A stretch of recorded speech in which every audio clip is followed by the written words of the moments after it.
So, Manchester United have been linked with signing Mason Mount, Declan Rice, Harry Kane, Kim Min-jae, Frimpong, Amman. Loads of players are starting redevelopment at Old Trafford, which has had a lot of people thinking, is this takeover done? Surely they know who the new owners are. Well, that is what we're going to talk about in today's video. We're going to get into a thread by the Swedish Rumble that deep dives into this, deep dives why United and new owners have been linked to spending 300-400 million, why this transfer news has emerged, because actually, we're going to talk about how it does link to the takeover and how something could potentially be done. Is Qatar going to be the next owner? Is Sir Jim going to be the next owner? We're going to talk about everything we know, why we're being linked to signing a lot of players, what it has to do with the takeover, and more. So stay tuned for that, because I am going to get right into the Swedish Rumble's thread, who makes some really good points about, like, you know, Sheikh Yassim, Sir Jim Ratcliffe, what's going on, what's expected to happen this week, etc. We will maybe dive a little bit into transfer news reports coming out that United might not be able to get Kane, Tottenham will refuse to sell to us, etc, etc. We might have to look at alternatives. That would be a big blow. And then obviously, as always, we'll do 5 things we learned from Manchester United 4, Chelsea 1. So we'll talk about 5 things we learned for that game at the end of the video. I will also do a 5 things we learned after the Fulham match, but I'm going to do a 5 things we learned this season on Monday rather than on the Fulham match. But top 4 is done. Smash a like for that. Time for the FA Cup. Time for new owners. Let's go.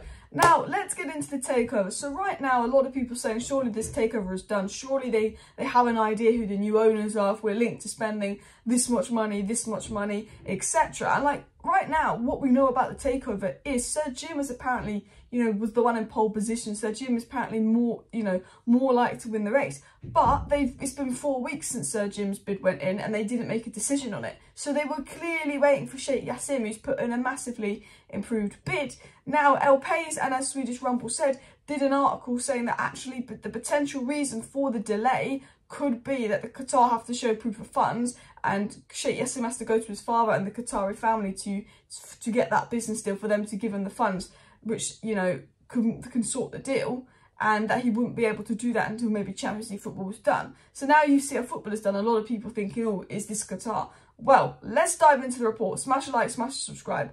It was said by the Swedish Rumble, and I'm not going to read out his whole thread, but go search up his whole thread on Twitter if you want to read out the whole thing. I've just took a few points from it, but if you read out the whole thread, it can give some more context, but I will explain that. It was said it is, of course, just guessing, but I don't think anything is done yet. On average, it is said about 40 to 50% of takeover leaks before they are announced, which is also my experience.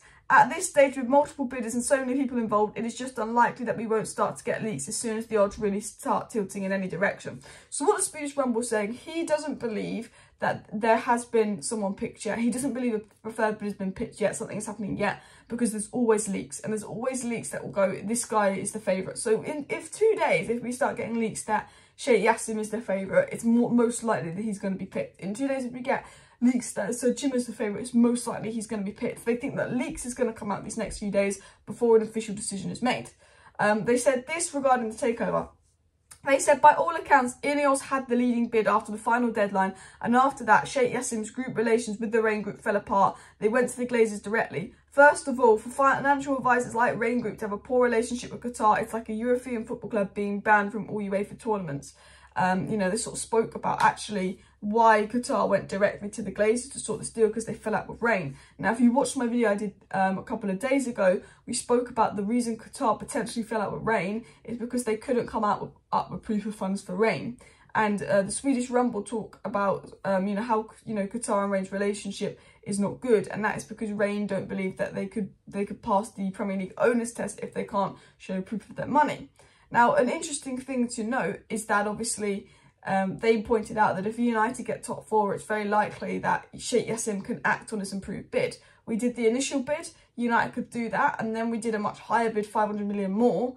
But business-wise, you know, if United get Champions League, he might be able to get the backing from his father. So what the Swedish Rumble said after this was, because United have to prove they've got the funds to Rain. Rain, the reason, not United, Qatar, the reason Rain might not like, and this isn't 100% true, but I'm saying the reason Rain might not like Qatar is because they don't know if Qatar can prove the funds. So they're basically, the Swedish Rumble is assuming that the delay in the takeover, the fact that the Glazers were waiting until the season is over, is because they're waiting for Qatar. Now, if you think about it, Sir Jim Ratcliffe was meant to be there in pole position 4 weeks ago, he's not been picked in an exclusive period. He's not been picked as a preferred bidder.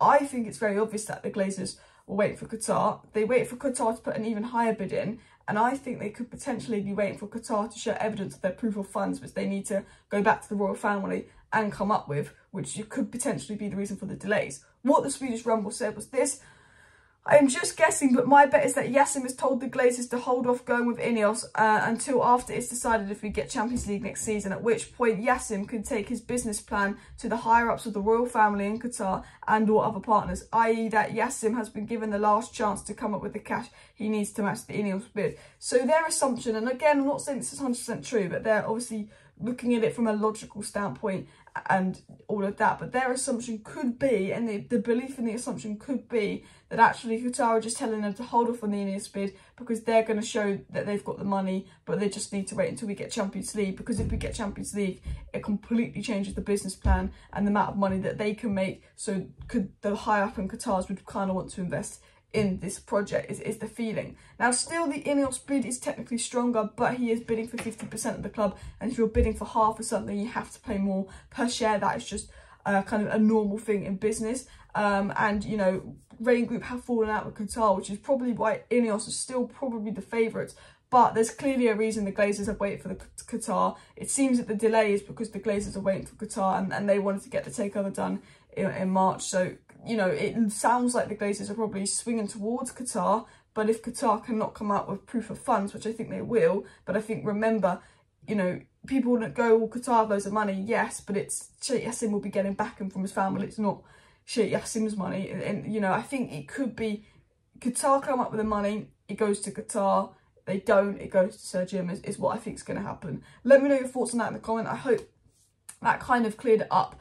But they also spoke about transfers, and they said, you know, the reason they think that Manchester United are linked to doing a lot of spending and spending a lot of money in the summer is because if we talk about Lepaise's article that they did last week, they said that Arnold and Murta have kind of told the bidders that they could be spending up to 400 million because, you know, they've got this Bank of America credit card, remember, that they presented to the buyers. They said if you can make 140 million per sales, you can actually spend up to 500 million with FFP because you can do 5-year contracts, you can do 5-year deals, etc, etc.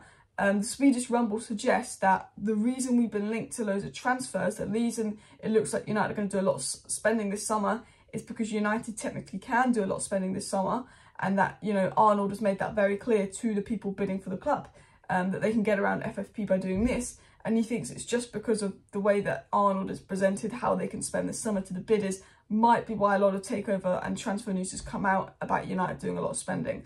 I will obviously say go check out the thread if you want the whole context, but that seems to be what's going on with the takeover. So I don't think anything is done yet, but I think we'll get leaked soon. And I think that us being linked to a lot of transfers is because of, obviously, Arnold telling the bidders they can spend a lot of money. And I think it's just, no, we can spend a lot of money. But I think something will be sorted soon. Let's dive into 5 things we learned, because I've been rambling on for 8 minutes. So, 5 things we learned from Manchester United 4, Chelsea 1. Number 1, Casemiro is a big game player. Casemiro is a top player, Casemiro is a big game player, Casemiro is a bloody amazing player, and we are so lucky we signed Casemiro. I generally am going to say this now, we would have not got top 4 if we did not sign Casemiro. The things he has done to this team, he is an elite, world-class DM, 14 or 15 goal contributions this season. As a DM is unbelievable, and United have got a top player there, and it is so important that he stays fit, he does not get suspended, he is there next season. And Casemiro in the Champions League, he knows how it's done. And I have to say, Real Madrid have missed Casemiro this season. No UCL, no La Liga. Man United needed Casemiro this season, and what a signing he has been. Signing of the season. Second thing we learned is Sancho was better at right wing. I saw Sancho really developing, evolving. His decision making was better. He looks so much more calm and controlled at right wing. It's not about beating your man, cutting in and taking the shot. It's about being creative, 1-2s, a little bit of play. And I think it suited Sancho so much more playing at the right wing. And I think that Sancho gave really good service to the striker. Sancho could have got 3 or 4 assists. So I sit there and think, oh, if Man United can bring in a top attacker here, a top striker here, you know, there's a big opportunity for Sancho to get a lot of assists. Kane. Anyway, third thing we learned is Fred's got to start in the FA Cup final, not Eriksen for me. I think Fred has been better than Eriksen, especially in those games when we start to sit back. I think if we're looking to dominate possession and we're playing a poorish team, you want Eriksen and Bruno. But if we're looking to not maybe have as much possession, you want Fred and Casemiro. I think that we did lack control in that midfield, and that's again why, you know, Mason Mount isn't going to solve our midfield issues. He's an improvement on Eriksen, but we still need someone who's more defensively capable. Manchester United massively lack control in the midfield. But I thought when Fred came on, we got a lot better. And I think versus Man City, you know, Eriksen and Bruno aren't the midfielders you want versus Man City. Their midfield can just run through us. They're not defensively there. Fred has the defensive capabilities and energy that Eriksen doesn't have. Man City moves the ball a lot. To play Man City, you need a lot of energy. And for me, it's so important that Fred plays versus Manchester City in that FA Cup final. The fourth thing we learned is we need to stop sitting back after going 1-0 up. Now, I get if it's Man City, you go 1-0 up, you sit back. I get that. But when we go 1-0 up, we sit back, and then all of a sudden we go from dominating possession, creating the most chances, controlling the game, to giving up control of the game. We were really good. Casemiro scored versus Chelsea. The rest of the second half, Chelsea were the better team. We let them have possession, we let them control the game, we invited on pressure, and if Chelsea had attackers that weren't Mudryk, they probably would have scored a lot more goals. So that's what United need to work on. And the fifth and final thing we learned from the game is, one, Ten Hag, top four, brilliant manager, but striker, CM, get the right top striker, get the right CM, and United can go far next season, because I have to say, I rate Ten Hag, I rate what he's doing. I just hope he gets the backing. That is 5 things we learned in the Takeover update. Smash a like, smash a subscribe. Thank you for watching. See you next time. Bye.